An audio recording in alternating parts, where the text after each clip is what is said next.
Bom dia, meu nome é Leonardo, eu sou formado em filosofia e sou cristão evangélico. E você está no Filosofia e Fé Cristã. Esse espaço, então, ele é, na verdade, mais fortemente destinado para estudantes do ensino médio e para estudantes de primeiro ano da faculdade de filosofia ou cursos que tenham alguma disciplina introdutória de filosofia. Claro que qualquer pessoa que se interesse pelo assunto é sempre muito bem-vinda. Bem-vinda. Muito bem. Como foi dito anteriormente, a gente vai trabalhar com o livro do Colin Brown, Filosofia e Fé Cristã. Essa edição que eu tenho aqui é a edição da Vida Nova e é a edição que a gente vai utilizar. Ela é uma edição de. Deixa-me ver aqui o ano em que ela foi feita. É de 2007 e já é uma reimpressão. Esse livro, ele, como diz logo aqui no começo, publicado pela primeira vez em 1983. Vida Nova traz de volta às suas mãos este verdadeiro clássico na área de filosofia. Então, a escolha desse livro é muito por conta disso. Ele é um clássico. Ele sobreviveu. Um pouco mais à frente vai ser falado o porquê. E como eu disse, essa edição que eu tenho, ela é de 2007. Eu a adquiri num sebo e é o Filosofia e Fé Cristã, de Colin Brown. Muito bem. A primeira edição dele foi em 83, teve reimpressões em 85, 89, 99, isso com relação à primeira edição. A segunda edição, que é essa que eu tenho, é de 2007. O texto originalmente é de 68. E tratando um pouco do autor, que é o Colin Brown, vem aqui uma descrição dele, bem sucinta. Ele é professor de teologia sistemática nos Estados Unidos, onde também ensina metodologia teológica e cristologia contemporânea. É autor de vários livros, por exemplo, o Dicionário Internacional de Teologia do Novo Testamento, ele é um dos editores, e ele é autor de várias obras, obras que tratam sobre Karl Barth, por exemplo, algumas obras que tratam sobre o pensamento cristão e protestante europeu, pensamento ocidental de uma forma geral. Tem livros traduzidos para o francês, português, romeno, italiano, coreano e chinês. Então é realmente um autor bem abalizado em torno deste assunto. Fora o fato de ser alguém comprometido com a fé cristã. Então, voltando um pouco aqui, indo para o sumário, nos dá uma ideia geral do que vai tratar o livro. O capítulo 1, ele começa, por exemplo, falando da filosofia medieval. E aí vai tratar de Agostinho, Anselmo, Tomás de Aquino. O capítulo 2 é intitulado Da Reforma até a Era do Iluminismo. E aí vai tratar, por exemplo, dos reformadores, dos seus sucessores, Lutero, a reforma fora da Alemanha, a filosofia e os reformadores, o racionalismo, o empirismo. Capítulo 3 chama O Fermento do Século XIX. E aí ele vai tratar aqui autores de peso como Schleiermacher, Hegel, Kierkegaard. Tem um capítulo aqui muito interessante que é sobre o ateísmo e o agnosticismo, onde ele vai tratar sobre Feuerbach, Marx, Nietzsche, Comte, John Stuart Mill, Darwin, entre outros. O capítulo 4 fala da filosofia e a fé no século XX. Começa falando do positivismo lógico e análise linguística, onde há um ponto aqui bem interessante em que ele vai tratar da linguagem religiosa, existencialismo, o chamado novo radicalismo, onde ele vai tratar, por exemplo, aqui do Bonhoeffer. O ponto 4, o espectro mais amplo, tem alguns autores aqui da assim chamada filosofia secular britânica, como Wittgenstein, Moore, Russell, neotomismo. E o ponto 4 particularmente me interessa bastante, porque é a filosofia e a teologia reformada. Apesar de eu não ser propriamente adepto da teologia reformada, como eu já disse anteriormente, eu sou pentecostal, evangélico pentecostal, mas é bem interessante analisar esses autores que ele traz aqui, em especial para mim, o autor que eu disse que tenho bastante apreço, que é o Francis Schaeffer, e Karl Barth também, que é um autor que depois a gente pode trazer mais detalhadamente.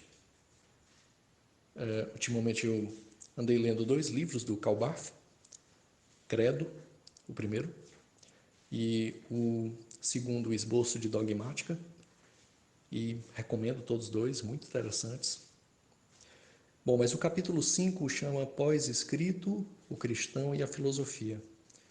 Ele vai falar das chamadas lições do passado, tratar da teologia natural, questão da revelação e a história, e do valor e a tarefa da filosofia da religião cristã. Há alguns apêndices aqui com notas sobre livros. O apêndice 2 é interessante, o marxismo e a fé cristã. Muito bem. Prosseguindo aqui,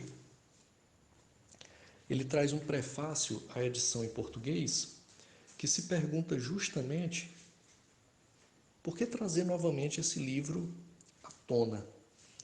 Como eu disse, o livro aqui, por isso que eu fiz questão de citar, a primeira edição dele é de 83, o livro originalmente é de 68, e aí se passaram mais de 20 anos, né? Desde a primeira edição, a segunda edição de 2007, que é essa que eu tenho em mãos aqui. E se pergunta, né? Lendo aqui o prefácio, a edição em português, ele diz assim: em outras palavras, por que investir em um livro velho? E aí, indo para o texto aqui, ele dá a resposta. Ele diz: a resposta é muito simples, porque se trata de uma obra primorosa, de um clássico na área da filosofia. Nossa cultura pós-moderna e consumista nos leva a desenvolver uma mentalidade equivocada que vive em busca de novidades, novos produtos, lançamentos. É evidente que há um inegável valor na produção de obras novas. Significa que estamos pesquisando, estudando, aprendendo e transmitindo esse conhecimento. No entanto, a produção cultural, dentro da qual enquadra-se a literatura, não pode ficar restrita às regras do mercado. Temos obras clássicas de valor inestimável que simplesmente não são superadas jamais. E é o caso dessa obra aqui. Por isso, ela volta à tona. Ele diz aqui: esse livro, esse do Colin Brown, é um desses casos, uma obra insuperável dentro do seu escopo. E ele termina aqui dizendo: esse prefácio ele foi escrito em abril de 2007 pelos editores. E aí eu vou terminar aqui com o que ele diz nesse prefácio, que ele diz assim: esperamos que com a ajuda dele o leitor possa estar preparado para defender melhor sua fé contra as vãs filosofias que atacam o cristianismo. Lembre-se do que já dizia o apóstolo Paulo. E aí ele cita Colossenses 2:8. Cuidado que ninguém vos venha a enredar com sua filosofia e vãs sutilezas, conforme a tradição dos homens, conforme os rudimentos do mundo, e não segundo Cristo. Muito bem. Na introdução, e aí a gente vai ficar aqui realmente nesse primeiro parágrafo da introdução, para quem puder adquirir a obra, ele começa a introdução justamente falando que esse casamento entre filosofia e fé cristã A rigor, não é nem um casamento. E não é ideal também. Como ele diz, não é ideal, nem a rigor pode ser considerado um casamento. E aí ele vai mostrar, né, que muitos são os cristãos que consideram o interesse pela filosofia como um flerte dúbio e perigoso. Isso aqui é bem claro, né? Quantas vezes a gente não escuta na igreja que uma pessoa diz que vai fazer filosofia, sociologia ou história, mas principalmente filosofia, e aí logo alguns irmãos alertam, dizendo: rapaz, não faça filosofia não, é perigoso, você vai perder a sua fé. E é bem complicado falar isso, né? Quer dizer, se a minha fé está baseada no medo de não estudar algo, porque esse algo pode vir a acabar com a minha fé, então na verdade essa pessoa nunca teve fé. A fé, ela deve sobreviver a inúmeros testes. Obviamente que poderíamos questionar aqui se todas as pessoas têm esse dom de avançar nos estudos de filosofia. Seria uma outra questão. A própria mensagem das Sagradas Escrituras nos mostra que Deus nos dá diferentes dons, e todos eles são dons muito importantes. Desde o dom, por exemplo, de hospitalidade, até propriamente um dom de elucidação, de apologética das Escrituras, da defesa da fé contra seus opositores. Muito bem. Dito isso, a introdução continua dizendo o seguinte. Eu vou citar o texto. A mesma desconfiança ocorre entre a maioria dos filósofos profissionais de hoje, que nutrem sérias dúvidas quanto à respeitabilidade intelectual desse relacionamento entre filosofia e fé. Isso aqui eu passei na faculdade e foi bem interessante porque eu tinha um colega de faculdade que uma vez eu fiz uma apresentação sobre a ética a Nicômaco de Aristóteles e ele gostou muito da minha apresentação.